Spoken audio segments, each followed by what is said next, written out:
Hi, I'm Jenny with InTouch, and we're back with another installment of 90 Day Follow-Up.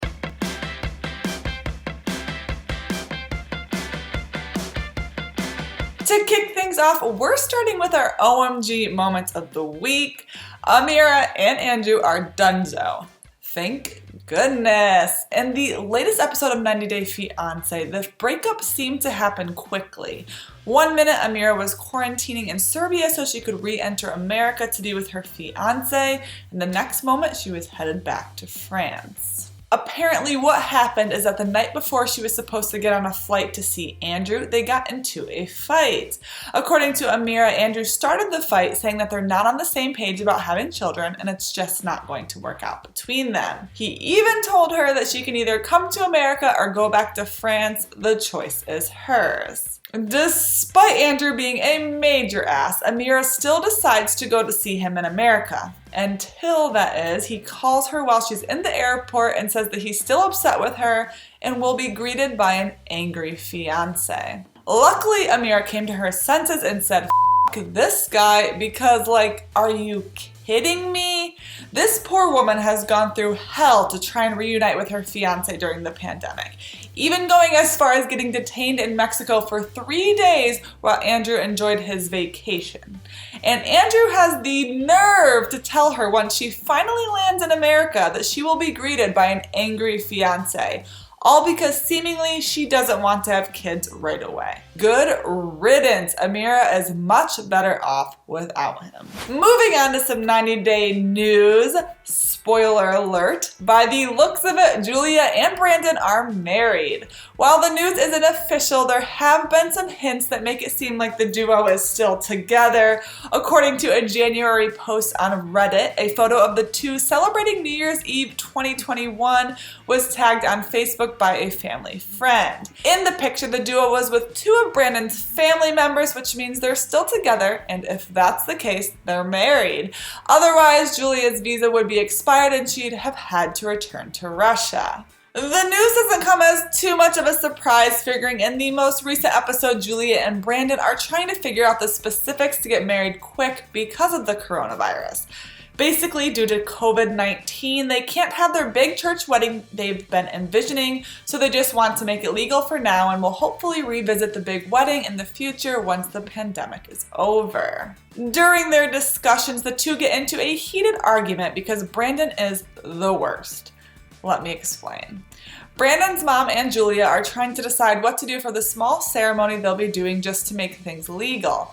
Meanwhile, Brandon chimes in and says he doesn't think they need to do anything. He then belittles Julia and turns things on her and acts surprised when she gets upset. And the kicker?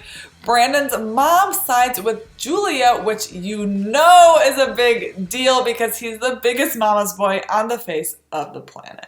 Carini took to her Instagram stories recently to apologize to her husband Paul Staley about the sexual assault and domestic violence claims she filed against him.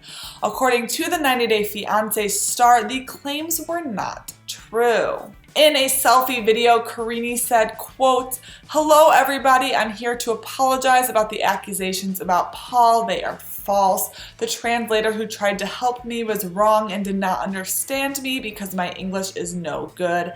I'm so sorry. I'm sorry, Paul." Yikes. As fans know, Carini made the allegations in a police report used to obtain a restraining order against Paul following their big blowout fight in July 2020.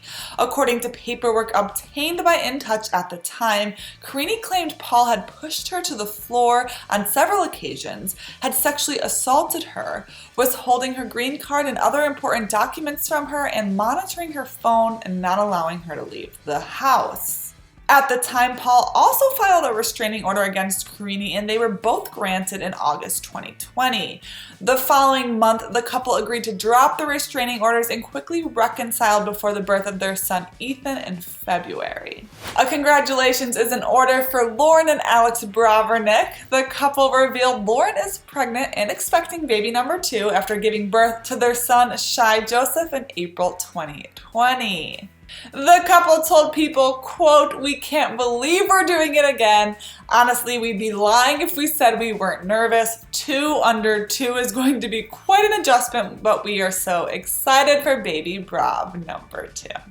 And while Mom and Dad are a bit nervous, Shai is apparently ready to step up to his role as big brother. The couple told People, quote, "Every time we tell Shai he's going to be a big brother, he gets the biggest smile. We don't know if it's a boy or a girl. As long as it's a healthy baby, we're happy." And now for our couples counseling segment. Natalie and Mike are seemingly over, but we do know, spoiler alert, they get married in the end. In the latest episode of 90 Day Fiance, we see the fallout after Mike told Natalie he couldn't marry her. Basically, Natalie says she can't stay in his house a moment longer and she gets a hotel room with plans to fly back to France the next day.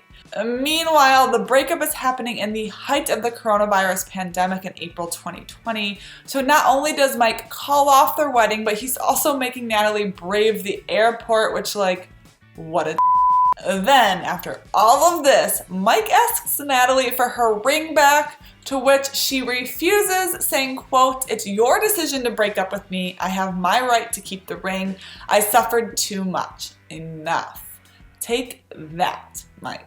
Spoiler alert, InTouch can confirm that while they do get married, apparently they are not in it for the long haul. Uncle Beau exclusively confirmed to InTouch that Mike and Natalie have split after tying the knot in April 2020. Uncle Beau exclusively told InTouch, quote, "She has not been home for a couple of months now. She can stay away for all I care." When asked if Mike and Natalie's relationship is over for good, Uncle Beau told InTouch, "I'm really hoping so. I pray to God, yes." That's it for this week's 90-day follow-up. Don't forget to subscribe to our YouTube channel, and as always, we're leaving you with our memeable moment of the week.